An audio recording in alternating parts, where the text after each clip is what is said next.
Hey, what's going on here? It's Sheldon, your host on another episode of the MBT movement. On today's episode, I'm really excited to bring you my guest. This is Ms. Greta Jarvis. She has a background in intuitive eating, and that was very much the topic we went down the rabbit hole on. And more or less, this conversation sort of peeled the onion back for me and gave me another perspective on different strategies when it comes to nutrition or fueling the body or eating food, whatever you want to call it. But we can get so text heavy. And what I found through my learnings and education is that a topic like nutrition can be very dense, very text heavy, dense, just dry. It's a dry subject, It's very science heavy, but I think what Greta does very well in providing the insights is with a subject like intuitive eating, it's more about being, it's just that intuitive, the inner knowledge, the inner knowing, something that you just got to pay attention to and build that awareness within yourself is very case by case. And there is sort of a nuanced approach to this, but at the end of the day, when it comes to something like fueling and nutrition, especially with certain demographics and populations that you're working with, you got to understand that there's different approaches based off of individual personalities, characteristics, and more or less clinical presentations that we sort of talk about in the episode as well. But I'm really excited to bring you this episode. Again, Greta Jarvis, it was a pleasure having her, and I feel like we covered a lot of bases when it comes to a topic like intuitive eating. So I hope you enjoy this episode as much as I did. And without further ado, I bring you Greta Jarvis and this episode of the MBT movement. Hey, what is going on, people? Thanks again for joining me on another episode of the MBT movement. I'm your host, Sheldon, and I am so excited to bring you our guest today. We have Greta Jarvis. She is a specialist in all things intuitive eating, nutrition. She has a very robust background, and she's a Portland native with a Master of Public Health from OHSU, that's Oregon Health Sciences University, a Master of Science in Nutrition from the National University of Natural Medicine, and a Bachelor's of Arts, summa cum laude, from the Occidental College. Occidental. Occidental College. All right. Right. She's a certified intuitive eating counselor and integrative health coach through Duke Integrative Medicine. And as a founder of her business, Center for Active Women, Greta helps women of all ages cultivate peaceful relationships with how they eat, how they move, and how they look. She also works closely with Evelyn Tribole, the co-creator of intuitive eating, and she teaches graduate level eating disorders and intuitive eating courses at NUNM. Outside of work, you might find her coaching JV women's lacrosse, where she does have experience as a former collegiate athlete at Jesuit High School, or practicing harp, an instrument she's played since the age of 10. So really excited to bring you my guest here, Greta Jarvis. Thank you again for joining me today on the MBT movement, Greta. Thank you so much for having me. I'm excited for this conversation. No, absolutely. Like with me, with a lot of my listeners, we have a lot of busy professionals. They're active adults, or maybe they're even athletes to some capacity. And I think the real big piece here is it can be problematic because maybe they don't really know what the true value of what optimized nutrition can bring when it comes to, like, sure, athletic performance, but human performance in general. Whether you're sitting behind a desk, whether you're on the field, or whether you're just living everyday life. And I think we're going to really highlight a lot of key notes here that can sort of shed perspective and get people thinking a little bit more, and hopefully taking the topic of nutrition, a little bit more seriously. Right. Yeah. So within MBT, the whole three pillars I work off of are breath, movement, and ancient wisdom. And I think the topic of intuitive eating itself definitely falls in the realm of ancient wisdom, right? This is something that we've learned through time, that has been time tested. We have the research and science and evidence to say this is what's going to be optimal in terms of human performance and biology. But even we have, things, maybe family traditions, maybe certain things that, we've tried or we've been raised through, and also like social norms that we can speak to when it comes to sort of eating in general. So I think providing this education is going to be really really huge for our listeners, definitely. But Yeah, the first you the named a lot there too of how food is so much more than just nutrition. And as long as humans have roamed the earth, that's been the case. So it's interesting as we have more nutrition science, what's left out of that conversation is often that cultural piece. So Mhm. you summarized that really well. Yeah, no, thank you, thank you. Well, let's dive right into it. Okay, so I want to start off here with demystifying intuitive eating. Like, what does it really mean? What is intuitive eating, and what is it? What isn't it? I love that second part of the question because a lot of times people's misconceptions is focused on what it is not or what they believe it is. So intuitive eating is a free for all, just cake and donuts all day. That would never work for me. I would just be sitting at my kitchen counter eating french fries. And intuitive eating is much more robust than that. And it's not just free for all for your taste buds. Of course, there is an element of for people who perhaps have a history of chronic dieting or being very rigid around their eating choices. Part of the work is saying, how can we find a peaceful rhythm with all foods, whether you're in your own kitchen or a holiday work party, being able to be grounded in your own body and what tastes and feels good for you. But to simplify it, there's many ways to define it. I tend to like to say it's what happens when we tune out all the external noise around nutrition. Any social media influencer, media headline likely has a different definition of the quote right way to eat. So for so many people, we start disconnecting with our bodies and outsourcing our nutrition decisions elsewhere. And it becomes really chaotic and confusing really quickly. Nutrition is a relatively new science, as you alluded to earlier. It's absolutely not one size fits all.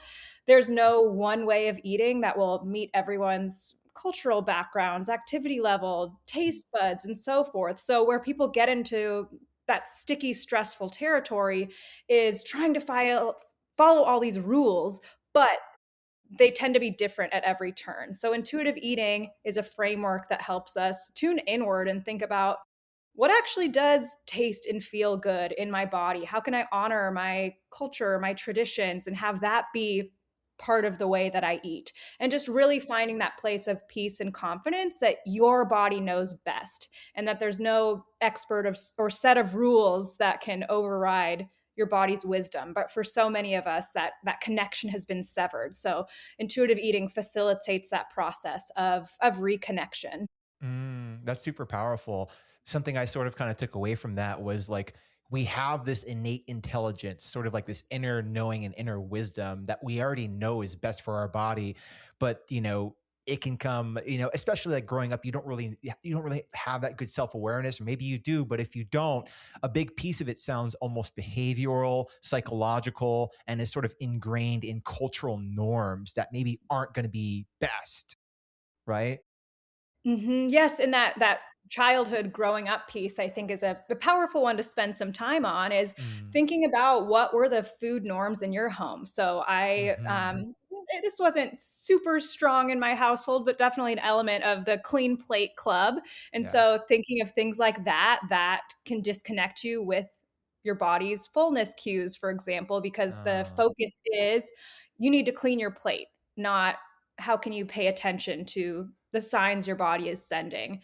And mm, if your listeners interact with kids in any capacity, we see this intuition in action. So if they're at a birthday party, they may take a few bites of the cupcake and then move on to go play with their friends. There's not this internal moral, emotional tug of war of should I, shouldn't I? And when we look at how little kids eat, if they have access to a wide variety of foods, in the big picture, they get their nutritional needs met. Now, mhm, that may mean one meal they're just eating chicken, and the next one it's a few bites of rice. And so that, of course, on its own wouldn't check all the nutritional needs boxes. But again, zooming out, we see that left to their own intuition and their own devices, there is a natural inclination toward balance, toward variety. But for most of us, somewhere along the way, we start hearing those messages of your body can't be trusted. Food is something to fear and restrict. So just Mm. knowing that for the vast majority of people, this is something we were born with. And so it's more of a relearning. And I think having interaction with little kids can be a helpful reminder there when it starts feeling really challenging. That's so interesting. I was sort of reflecting on, I have 3 kids of my own, and I sort of was just reflecting on the relationship I have with them in terms of how they eat. And then the mother, we both, we all have different backgrounds. My wife, she has, sort of this cultural upbringing, and it's almost kind of like we've heard this story where it's like, we never had food in the fridge growing up, so I always wanted to make sure that there was always food on the table, food in the fridge, and we're providing that sort of thing, right? And that whenever the plate was there, like you were saying, it's like the plate's full, it better be empty when we leave, because I don't know. It's almost like you don't know when you're going to get the next meal, even though you're fine. Like, hey, present moment, everything's fine, fridge is full, we're good to go.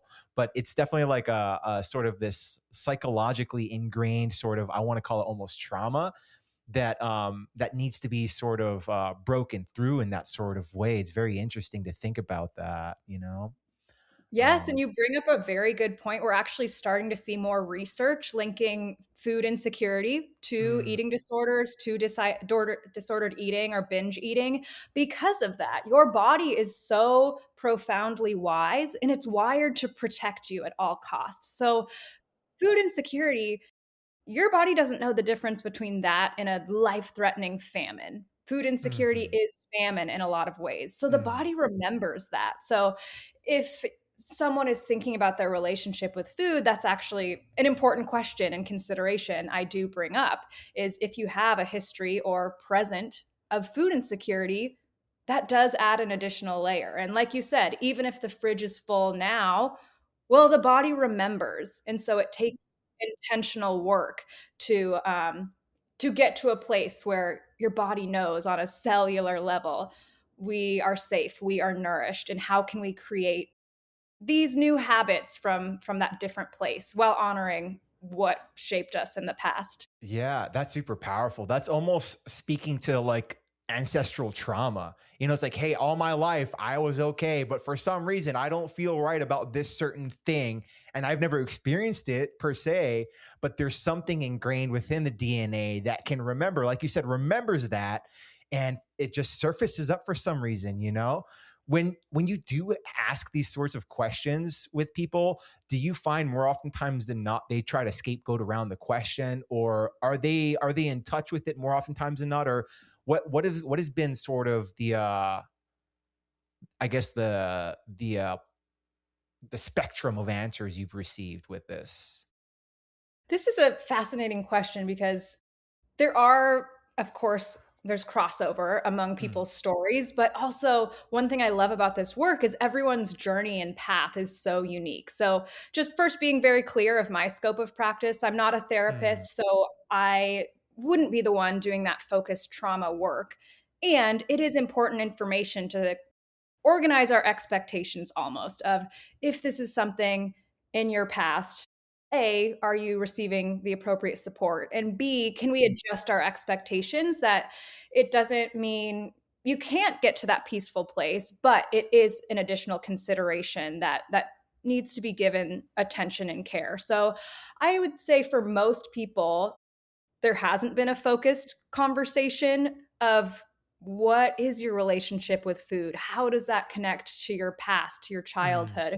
And so it's more so a collaborative process of discovery because these conversations aren't typically had in the doctor's office or around the dinner table. So that's, I think, most commonly what I find is that people are willing and interested to have those conversations, but they don't often have an answer at the ready because sometimes it hasn't even been asked. Yeah, yeah, it's sort of like awkward turtle, like, I want to have this conversation, but I don't know how, kind of. Right. And then Yeah. even as you plant that seed, they may come back a couple sessions later and have a light bulb moment of, "Oh, I never Ah, connected this experience to my present day struggle." yeah. And now that we have that information, what does it look like to integrate it moving forward? Yeah. Wow, that's amazing. Is there, with this topic of intuitive eating, is there a difference with populations you work with, like athletes versus Gen Pop? Do you find that at all? Say so athletes are my a population close to my heart, Yeah. and this is a specific population with specific needs. So one powerful example of this is that exercise can actually blunt appetite. Oh. So this can revisit to the definition of intuitive eating itself. Yes, it involves reconnecting with hunger, with fullness, and it involves using your logical brain. So, for a lot of my athletes, it's gosh, I had a tournament all day long, but I don't feel hungry. So, I will follow my Mhm. intuition and not have that recovery meal or snack. But we know as athletes, that's a really important part of fueling your body, of recovery. And so, being Mhm. able to say, even though I don't feel hungry right now, I can look back and see I just asked a lot of my body. I was working really hard. So, what's something that can sound palatable enough for me to get my needs met? So, that's just one Mm. example of being aware that exercise can blunt hunger signals and then being willing to adjust your nutrition accordingly, because that is an area that can get fuzzy for athletes in particular, because that hunger often comes back online, but it's delayed. So, very Mhm. often it's my tournament's on Saturday. I'm absolutely ravenous on Sunday, but Mm. instead of connecting that dot, I'm thinking, "Well, I didn't even exercise today. I shouldn't be hungry." And it kind of becomes this white knuckling mistrust versus seeing, "Gosh, this is actually my body communicating a need, and I can make the connection that it's sort of a lingering hunger from yesterday." Yeah, When yeah. Mhm. Yeah, no, that's super powerful. I think the other piece of it that especially, I would say with the athletic population is they're performers, but maybe they just, I don't wanna say like they don't know any better, but it's almost like the education just needs to be shedded on and almost like re-reminded. It's like, "Hey, okay, this is your nervous system. This is how it works. You have your autonomic system. You got sympathetic, parasympathetic." When you're performing an athletic endeavor, right? Adrenaline spikes, right? Your appetite is going to be suppressed, but we know that you're going to be expending the resources from your body. Just like a race car, right? You're sucking up the race fuel, and now at the end of the race, you got to fuel back up. And it's exactly how the body works. And I've even experienced it myself. I used to do competitive Olympic weightlifting, and I always knew, after a competition, I was like, man, I'm not really hungry right now. But I would almost like, and even with bodybuilders I work with, they're like, I gotta eat. I'm not hungry. I gotta eat because, if they're in a phase of hypertrophy, they got to make sure that they're in a surplus of the resources so their body has, what it needs to repair and to rebuild. Um, and in that sort of way, I with like Gen Pop specifically, those the people that say I never eat breakfast, I always skip breakfast. I'm like, oh my gosh, well you're basically in a fasted state for at least 8 hours at this point, and now you need to get the kindling going again. And I like to relate the metabolism to like sort of like a fire. It's like when you wake up in the morning, the fire is very low and slow, and you need to keep that kindling going by eating breakfast again. And almost like ironically enough, when you start eating breakfast, you're going to start getting more hungry because now the fire is starting to rise, and you're starting to burn calories, and you'll start seeing weight fall off when you actually have a normal eating schedule. That's like the biggest thing there. So, I mean, is there anything there that you would want to speak to or?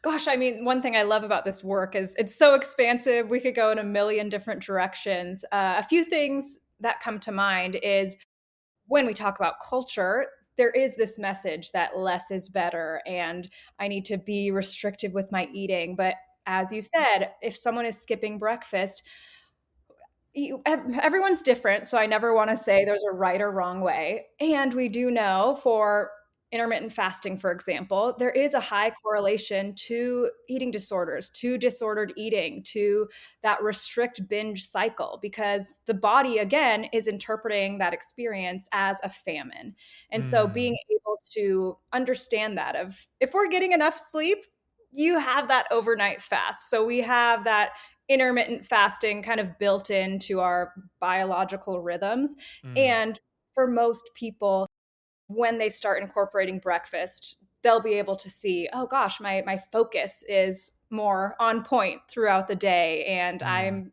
in a better mood potentially. And weight is a tricky one with intuitive eating. It's explicitly what we call weight inclusive, mm, meaning bodies come in all sorts of different shapes and sizes. And so I can't tell you what will happen with your body. And mhm, this again intersects with that cultural piece of we mm, have this idea that fit and healthy looks a certain way. One of my favorite examples is the Olympics. If you've ever watched the Olympics, these are mm, people at the top of their sport competing on the world stage. We see all sorts of weights and shapes and sizes. So that's another element of intuitive eating and tuning into your own body's wisdom is saying, can I release that certain number on a scale or certain physique and say mm. instead, my body is my teammate. Let's work together to find that place where it feels nourished and safe. Yeah, that's powerful. I love that. My body is my teammate. That's a huge one for sure. Yeah. And I think this segues right beautifully right into our next topic, which is the restrict cycle. Right. So the science behind it. And you kind of touched to some of the key topics here. The first being the famine response, which is, when you restrict, your body thinks food is scarce and it triggers like a survival mechanism. Right. It drives you to overconsume whenever food is available. And then your body just kind of like holds on to it and says, well, we don't know the next time we're going to get our next meal. So we're just gonna hang on to this. The other piece of it is biology, right? It's biology. It's not willpower, the shame spiral, breaking the cycle, like all these different types of topics. But you know, can you speak to these a little bit more? Starting with maybe like the famine response cycle, and how it ties to maybe even like the psychological component of binge eating. There's one of my favorite ways to illustrate this. There's a physician out of Denver, Jennifer Gaudiani, and she talks about how we all have a cave person brain deep Mm, inside whose sole purpose is to protect us, is to keep us alive. And because famine has been a huge threat to human survival, it is extraordinarily sensitive to undereating, undernutrition. So, cave person brain doesn't know the difference between oops, busy morning, I skipped breakfast, prom season's coming around, or I'm trying this new set of food rules, and a life threatening famine. So, if any one of those more cultural motivators drive us into the territory of biological undereating, our cave person brain's red alert alarm system is going on high. And that will lead people into these experiences of quote out of control eating or binge eating or I feel like I'm overeating, which for mm, most people is a very negative experience. And instead of seeing that whole picture of what actually led into this, the typical reaction is, as you said, shame or blaming yourself, or this is exactly why I need rigidity, restriction around my eating. I need to get it together. And mm, the cycle goes on and on. Psychologically, as you said too, we can go back to our toddler example and say, if you put five toys in front of a toddler and say, you can have any one of these except for this one, we know we know where their attention will be held. So that's another component when people have really strict rules or rigidity around food. The moment you tell yourself you cannot or should not eat XYZ, you're just heightening your psychological draw toward that very food. So we yeah. see psychologically, biologically, rigidity and restriction really drives this experience of overeating. But so many people blame themselves and don't see the big picture of how did I get to this place in the first Mm. place? And could it be my body's actually responding exactly how we would expect it to. It's working hard to protect you, and this isn't a lack of willpower or a character deficit by any means. Yeah. What strategies do you find are helpful when working with someone who is maybe in this sort of frame of mind?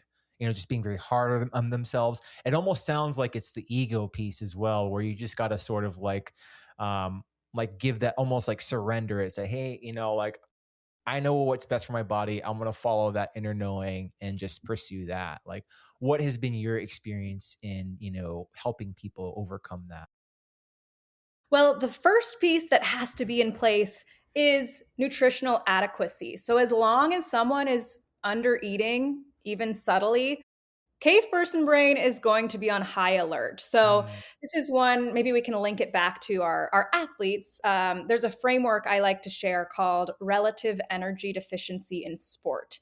And we mhm, can actually apply this to athletes and non-athletes alike, but it maps out the health consequences and performance consequences of under eating. And I find this to be a very helpful checkpoint for people. Because bodies express undernutrition in different ways. So, on the health side of things, for example, it's very common for female athletes to lose their periods, and that's seen as something normal. Frequent injuries or mm, illnesses, even having to pee a lot is an interesting one. GI distress. There's all of these symptoms that sometimes are linked to under eating and the kind of common knowledge, but most of the time it's not. So I mm, think offering people a tool like that to say, how might your body be communicating under eating? And how can we actually give under eating the attention it deserves when most people I work with, including athletes, their concern is, I'm afraid of overeating. mm, And so I think that reframe is very powerful of, you know what, let's actually shift the narrative toward making sure you're eating enough consistently.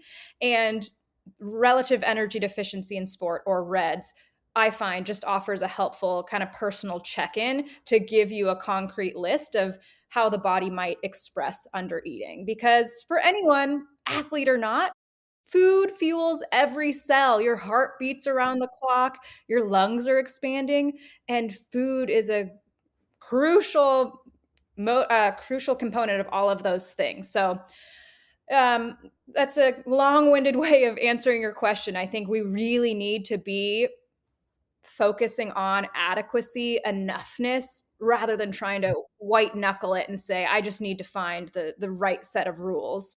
yeah, yeah.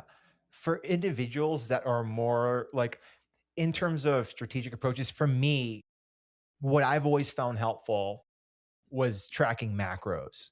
Now, I know it works for some people, for other people, it maybe doesn't. The other piece is lifestyle factors. So I've even recommended true intermittent fasting, right? Because people, intermittent fasting is one of those trending things where you're like, yeah, I didn't eat for 12 hours. And then the next day I just ate normal. Like, all right, well, you're not really doing it right. So I try to recommend based off of lifestyle. And that's kind of my big lens here. And it's my nutritional advice is very general here. I say, okay, what does your life look like? Let's cater a nutritional strategy that works around that. But what I found most helpful, especially for analytical type of folk like me, macros help me the most because I know exactly how much protein, how much carbs, how much fats I need to keep myself at least maintained. Right? Is this a strategy you like to incorporate with clients, or do you find that it kind of goes over the ceiling? What's been your experience with this sort of thing? Well, when I describe my work with people, I usually say I focus more on the how than the what. Mm, So, certainly we may discuss specific kinds of foods or different strategies, but for so much of it, it's more how can we give your individual situation, your holistic health, which yeah. involves mental health, social health, spiritual health, all of these Mm, things, and say, like you said, then what fits with your unique life and your unique situation. Some people may find that tracking macros, like you said, offers a helpful scaffolding.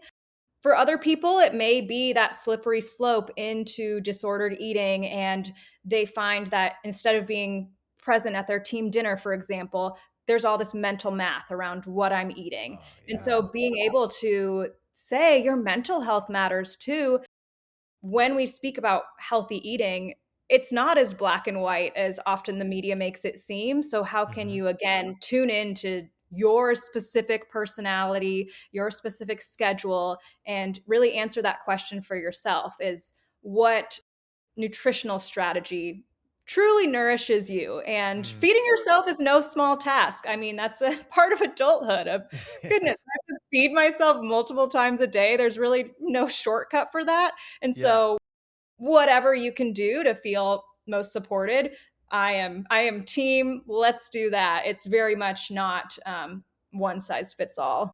Definitely. No, no, I can appreciate that. And I know, kind of like you were mentioning earlier, is sometimes it works for some people, but for others, they can get into this sort of mindset of analysis paralysis where it's like, I got all the gizmos and all the gadgets and all the technology. Why isn't it working? It's like, you need to just kind of give that up and almost, maybe that's not the right strategy for you, with the fitness trackers or even with like the apps like my fitness power chronometer, whatever the case might be. People can tend to go like over, it's almost like everything, right? You want to do something with moderation and even moderation, right? You don't want to overdo something to a point where you're abusing it. And now it's like, now you're completely missing the point, right? Is kind of the main piece here. So practical strategies, practical being the big word here, is like, yeah, we have all the research and all the data to validate, why we're doing what we're doing, but we don't need to overanalyze it. Let's just take the core concepts here and say, okay, here's what you need, here's what's best for you, follow the path and trust the journey, is kind of the idea almost with something like intuitive eating, right? Yes, and how self-care, nutrition, the fundamentals are pretty simple, pretty basic. And as you said, there's so much information, there's so much technology. So Mhm. it can be very easy to get swept up into that. And if you're someone who loves the latest fitness technology, awesome, lean into that. But for a lot of people I work with specifically, it's how can we release some of those external noises and really just get back to the basics and say, are you getting enough sleep? What's your social life looking like? Stress levels? Are you eating regularly? We know all three macronutrients, carbs, fat, protein, all play an important role. So, can we revisit it from a very fundamental level and understand it doesn't have to be so techy or complicated. But that's Definitely. there if people find it interesting and enjoyable. And I think having that awareness too of my health extends into my social health, my mental health, my spiritual health. And if I notice that any of these gizmos is interfering with those other areas, can I pause and take a breath and just make sure that I'm giving all of those areas the care and attention that they deserve? Yeah, I mean, back to the holistic, the balanced approach, right? Everything in its place is kind of the idea here. You know, with that, when it comes to practical strategies, do you have sort of like a back pocket of notes, like your go-tos when it comes to practical strategies when working with clients? Like, what are just some of the basics that people should know? For most people, it really goes back to the consistency and enoughness piece. So, are we eating for athletes, for example? Are you getting some sort of nutrition every 3 to 4 hours? And knowing that if we link it back to our cave person brain, that's going to reassure cave person brain that we're not in a famine, we're doing fine. So, consistency is something that is usually step one, because if that's not in place, you can have all the positive self-talk mantras in the world, but as long as your brain thinks there might be a famine, there's going to be this cascade of other effects. So what that usually looks like is, okay, let's think about your typical week. Do you work from home? Do you work in an office? What Mm, is, your grocery habits look like? Can you meal prep several times a week so you're not coming home and there's an empty fridge and you're ravenous? So yeah. really practical things like that of what does it actually take to keep yourself fed. And if that's a meal prep kit, amazing. If Mhm. that's having a party with your partner every Saturday where you chop a bunch of food and just have it ready to go, that's great. Because unfortunately, I wish there was a way to make this super simple, but a lot of it really is. Can we think through the logistics and Mm, be prepared for when, especially if you're an athlete, going from school to practice and then home and you have hours of homework, you need to think about mhm. what part of your days and week can you dedicate to preparing food and snacks. Can you have an emergency snack stash in your locker, for example? So being able to recognize what are the barriers to feeding yourselves regularly and how can we brainstorm to set yourself up for your busy days and weeks. Yeah. Are there like specific like do you pay attention to protein at all? Say, hey, if anything fails, just make sure you get enough protein at the end of the day. Or are there like specific like foods that you would recommend, or is it all just case by case dependent? Say mostly case by case. One area I find myself spending more time on is that carbohydrate category. So this is Mm, one where a lot of my athletes feel that less is better. And if we circle back to that concept of relative energy deficiency in sport, we're actually having more research that shows not eating enough carbohydrates can have some of those similar negative effects, even if mm, someone's eating technically enough calories. So for athletes specifically, carbs are what fuel you through that hard workout. They're your brain and body's preferred fuel source. So, more so than emphasizing one or the other, the conversation is they're all important. mhm. And a lot of people have that hesitancy towards carbs. So, it's talking about how can we actually incorporate them and not fear them. Yeah, yeah. No, that's really interesting. And something that kind of popped in my mind is like, how do you deal with individuals who are maybe have like dietary restrictions? So like vegetarians or even like keto types where they aren't really too fond of carbs. How do you navigate that? Yes, and this is a complicated one. Of course, a podcast platform is very different than Yeah. sitting with someone in the room. So, um, it's very conversational. Of Mm, like we said, there's many ways to get your nutritional needs met. If you think back to before we could just hop on an airplane, all the continents, countries, communities had their specific way of eating that looked very different, but they have carbs, they have fat, they have mhm, protein. So, mhm, understanding that it looks different for everyone. And then there's usually a lot of conversation of, okay, what are the motivators behind wanting to go vegetarian, for example? yeah. And if you choose to take that path, okay, what are specific considerations? So, Mm, iron and B12 are common nutrients that get named as you may just have to give a little extra attention to certain nutritional categories. It's doable, but my work is more talking about what is your relationship with food and uh, where did these choices come from? And is it coming from a place of there's a dietitian named Christy Harrison on the East Coast. She has the tagline of self-care, not self-control. So uh, that is typically where my conversations are versus prescribing specific ways of eating. yeah. No, that's super helpful.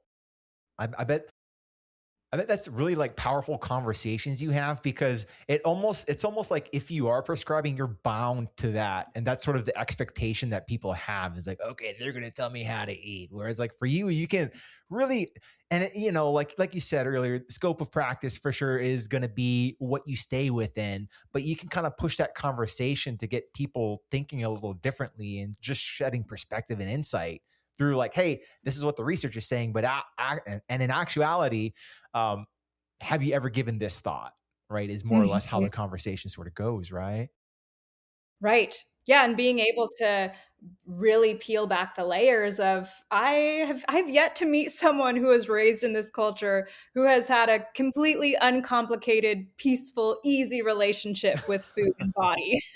So Yeah. that's typically where the work is when did you first hear the message that your body can't be trusted? Mm, When did food first become this scary, stressful thing? And we know that eating disorders are rising horrifyingly fast, especially mm, post COVID.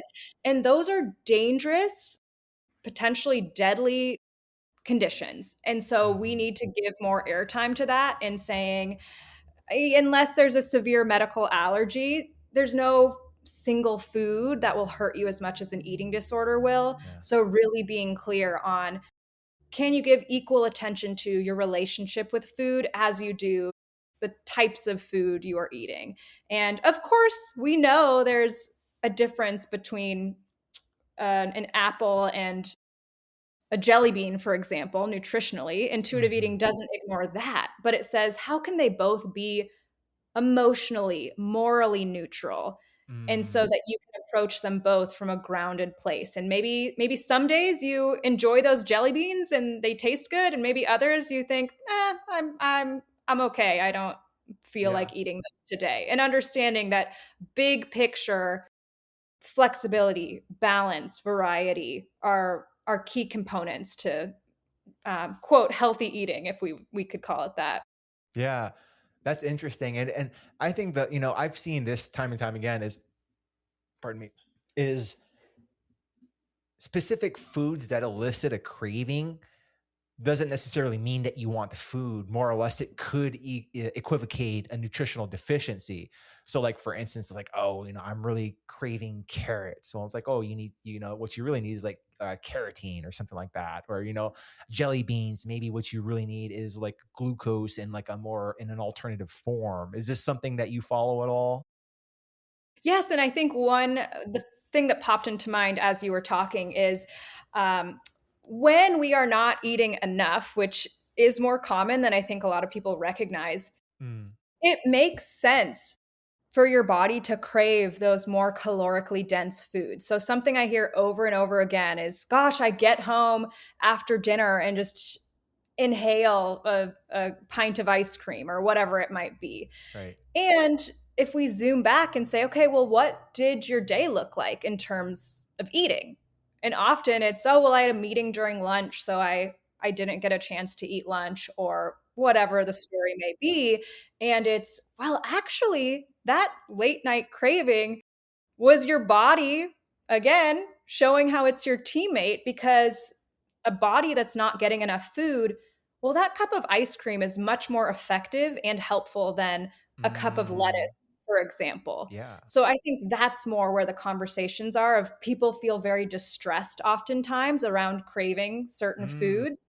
But we can link that back to this restrict binge cycle and say, your body's actually quite wise in knowing what to crave if there's been some sort of nutritional deficiency. So typically it's okay, let's go back. Can we kind of regulate eating and making sure you're eating consistently? mm. You may still enjoy a dessert after dinner every once in a while, but usually the intensity, the sense of urgency, and the this happens every night dissipates naturally because your body and mind feel nourished and are getting enough to eat. Yeah, that kinda got me thinking as well. It's like, oh, the person who had the meeting and they had a bunch of tasks and they weren't really able to eat. Okay, well, they're probably now depleted of carbs, right? Preferred energy source. Now you're in a deficiency. You need carbs. So again, something like ice cream, very carbohydrate dense. You get it right there. Boom. So I mean that makes sense as well. And in the lens of intuitive eating, it's like, oh, if you didn't know otherwise, like, oh my God, I'm being so awful to myself, but it tastes so good. But really, what you're doing is replenishing yourself in that sort of sense as well. Really interesting to think about. And I wanted to like sort of we don't have to exactly like point the finger and say exactly what it is, but through your perspective, what you had mentioned that during COVID there was an uptick in eating disorders. Could you make any sort of guesses as to why that is? Is it the transition from staying at home to now having to go back in the office? Or I guess what could you point your finger to when it comes to why this might be? There's many ways to answer that question. I think what immediately popped up was that was a time when things felt so uncertain and so out of our control. Mm, And for many people, food, body, exercise feel like something, okay, if I can't control anything else, here's something I can take charge, take action on. And mm, sometimes that can slip into the extreme. The social piece is another one. And so we know staying connected socially is a huge part of overall wellness. And that was something that was stripped away as well. And so it was just a very challenging few years in a lot of ways. And food and body can offer a very effective coping mechanism. So I mm, think having compassion for that is important. Of if you used that at a time of your life, it got you to where you are today. So it may have been a valuable survival strategy in that moment. And now, if you're noticing, you know what, this is coming from a more disordered, rigid place, can you recognize that and say, what other tools can I use to meet those needs? Sort of like a coping mechanism that now you're interchanging. It's sort of like stepping back, looking at it through a more like third person lens and saying, "Whoa, okay, we need to reassess and adjust to where we currently are in this life." That's Right. And yeah. another huge component I've realized I forgot to mention is we spent so much more time online. And we know Mm, that social media use, seeing those idealized, edited images can drive up body shame and fear around food. So there's a long list of reasons we could say why, but those are some crucial ones that the research has been paying more attention to. yeah. No, that's amazing. Well, I want to close it off with a few more discussion points, more or less things that we've reviewed. Um, but when it comes to movement, how do you find movement and nutrition work together for overall wellness? From that holistic lens. This is something actually I don't think that I said this. I think we were talking about it before we hit record. But intuitive eating has 10 principles. They're easily Googleable. Is that how you say that?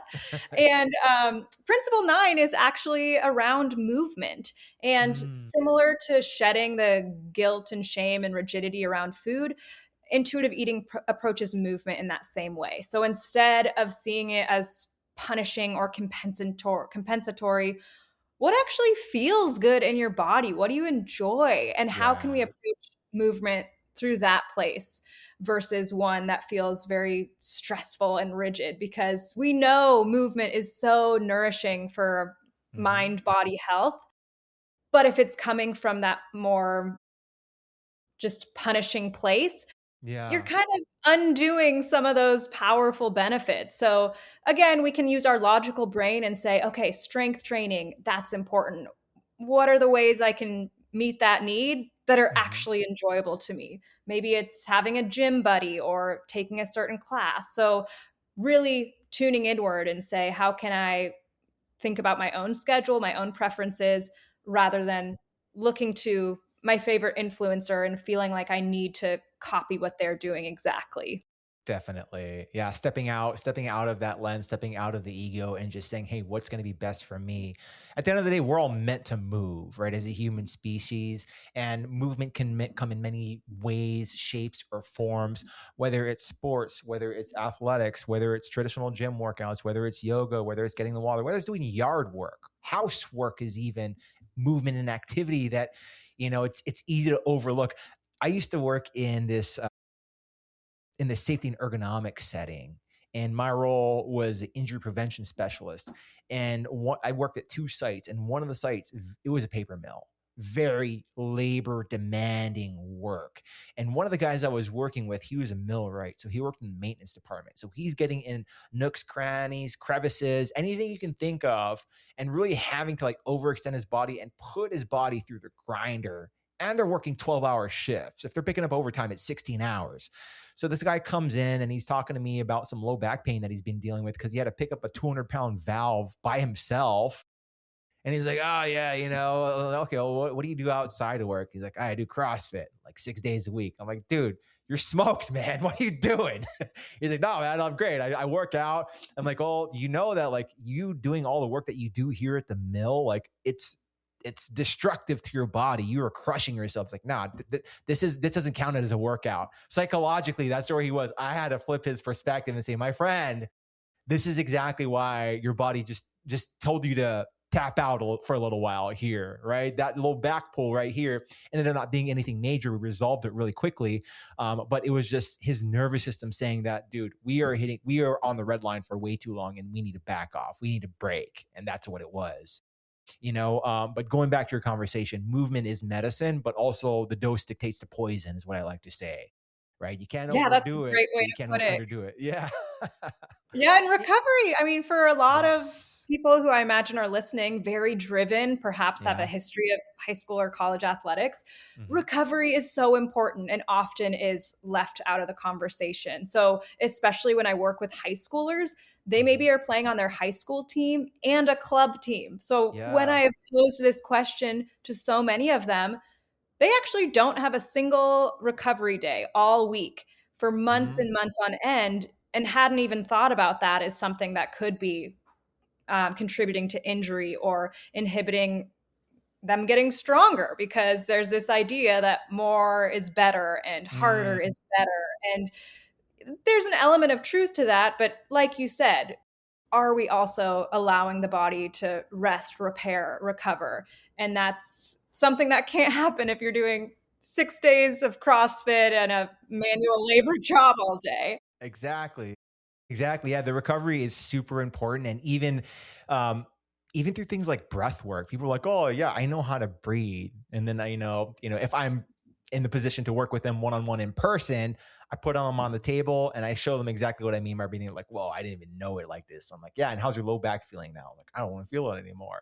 It's crazy, But the things that the powerful impact through something like breath, you can make breath work its own workout in itself, right? And again, it's flipping that psychological perspective to say, hey, workouts don't have to be punishing, and I don't have to be drenching blood and sweat and tears at the end of every workout. The recovery component is super important, super vital, and especially as we age, that physiological spring just ain't as springy as it once was when we were playing year. I grew up in Hawaii, so beach volleyball, the kids, they would be playing that year round, club sport and in team sports. So yeah, there's definitely the bill comes due at some point, right? And it just comes a matter of managing that for sure. Yeah. That's a great point. And even with something like relative energy deficiency in sport, for example, Mm, stress fractures are a huge warning sign of that, very common. yes. And like you said, the body always wins. So Yeah. with restricting food, an athlete may experience some potential short-term performance benefit that it feels like what they're doing is working, but that's going to catch up to them. And Mm, that usually takes the form of some sort of injury that then takes them out of the game altogether. So we need to be thinking about longevity and all of these different pieces of the puzzle rather than just the grind, grind, grind. hmm Yeah, exactly. There's this one book that it just reminded me of. It's called The Body Keeps Score. I forget who it's by, but it's a really good book. This is sort of what it talks to as well. It goes a lot more broader than that, but that's exactly what it is. The body keeps score, the nervous system knows, and there are check engine lights, so to say, that go off on the body that will let or less, more or less, try to highlight and try to bring to the forefront of your mind when you need that rest. And if you ignore it, that's when it turns into something more catastrophic. So stress fractures turn to full fractures, low back little twinges turn into disc herniations, whatever the case might be. So we definitely have to take that sort of lens and honor our body in that sort of way, and respect its limits, and know that, hey, we can live the fight another day, right? It doesn't have to be ham day every day. So yeah, Exactly, exactly. And I yeah. think just taking that exhale and saying, in Mm, so many cases, it can be about simplifying. And so it doesn't have to be this really complicated equation that hits everything just right. Instead of zooming in on the micro, can we think about the big picture? Because yes. that can also be overwhelming, feeling like I have to do all the hundreds of things and saying, Mm, gosh, actually, we can strip it down to something quite simple. It's not always easy. We have a lot of responsibilities that we're juggling, but how can we, hit that good enough metric without then heaping on additional shame of now you're not doing wellness good enough, well enough. right. No, absolutely. I think you said it perfectly there, Greta. Um, well, I want to wrap this up. I don't want to take up any more time. Thank you so much for coming on today, Greta. I think we shedded a lot of perspective, a lot of knowledge, a lot of good things that we talked about here. And really the key takeaways here are: one, binge eating is a response to restriction. It's not a character flaw. Two, consistent eating patterns prevent the famine response, right? And I think even like in the bigger picture of things, consistency is key with anything we do in life, whether you're trying to get better at something, whether, you're trying to dial in your nutrition, whether you're trying to be a good parent, or trying to develop in your career or profession. Whatever the role is you're playing, consistency to some degree is going to be key. Another piece of that is also balance, right? Not over abusing what it is you're trying to pursue.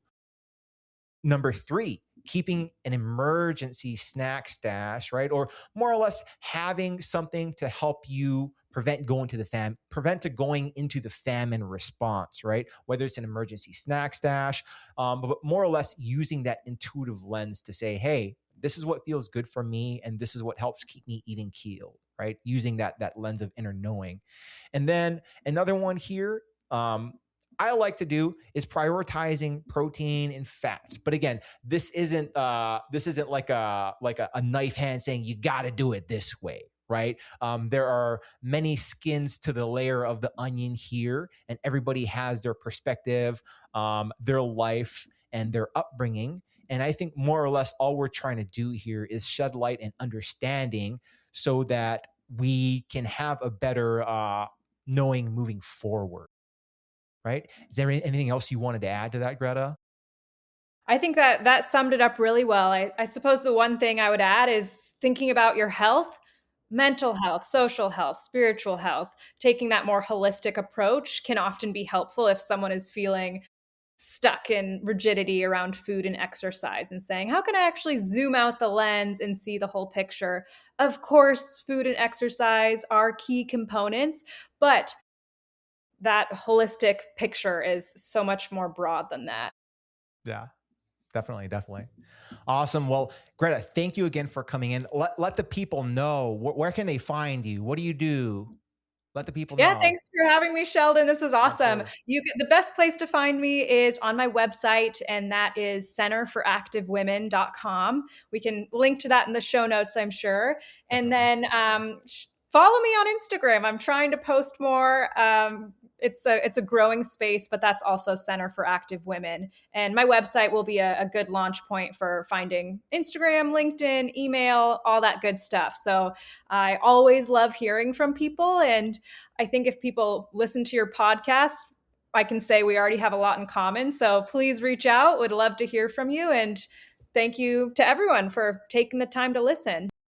Awesome. Greta, you're the best. Thanks again for doing this. And I look forward to listeners getting the insight and perspectives we've talked about. So thanks again, Greta. Appreciate you. Thank you. All right. Hey, y'all. Thanks again for listening to this episode. I hope you got some good perspective and some good insight. For me, this was a very enlightening conversation and really shedded to light the whole intent of a topic like intuitive eating and how it can be integrated into such a mundane subject like nutrition. But yeah, this was my guest. Her name again, Greta Jarvis. You can find her on the social media at the Center for Active Women. You can also find her website. That's www.centerforactivewomen.com. And I'll also be posting her socials and ways you can find her in the show notes as well as resource docs. In addition to that, if you haven't already, please do subscribe to the MBT Movement Podcast. Check out my free school community, that at skool.com, that's school.com/movement-based therapy, where you will get podcast exclusives to include the video format of this podcast, as well as citation resource documents. So anything we talk about pertaining to evidence-based research, I create a separate resource doc citing those specific studies for you to be able to check out at your leisure, which you will get exclusively as being a part of my school community. So thank you for checking out this podcast. I will continue to do my best to provide insights and value to this podcast. And I look forward to seeing you all in the next one.